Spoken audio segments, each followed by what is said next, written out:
2022 Gen 2 cforce 400. We just put on the new bumpers, front and rear.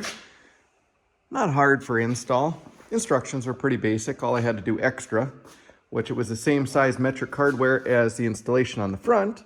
We're able to take off the front rack, or at least loosen it up, the 4 points here.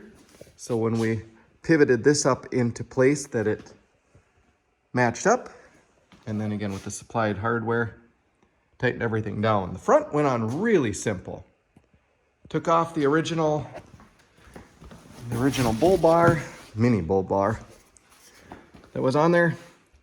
Kept the hardware from the original, not reused for this part of it. Supplied hardware with the front bumper was installed. There's no covers for that. Not that it's the end of the world, but they're open. And it lined up, in my opinion, very well. Equal and straightforward. No pun intended.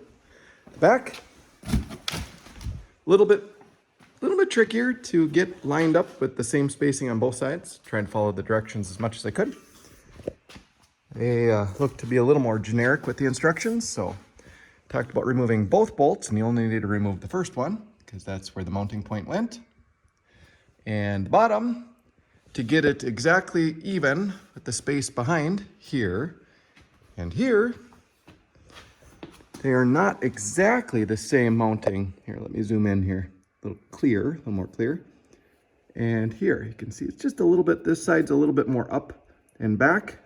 This side's just a tiny bit this way, but it allows for you to make those adjustments. So I guess that's a good thing. So attaching point is 1 bolt here. That down here, which they supply new hardware there. I reuse the hardware here. This side, you got new hardware and reused here. And with that, where the 2 sections, let me zoom out again. Where the 2 sections come packaged individually, this side just telescopes inside of this side. So there's a larger tube here. So there's no physical solid connection between this side of the bumper and that side, except the inner tube portion here slides inside of this column. But it doesn't seem to have enough play to cause any vibration or slipping. And I think we got it fairly well. It's not perfect. Gap.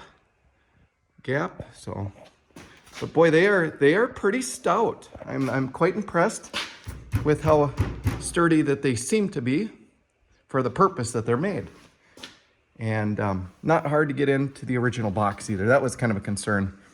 It's not as bad. It's not perfect, but it does open, and there is plenty of clearance. A little tight for bigger fingers, especially if you had gloves, but I mean, that's the nature of the beast. So all in all, for the price I paid, I think that they were a decent value.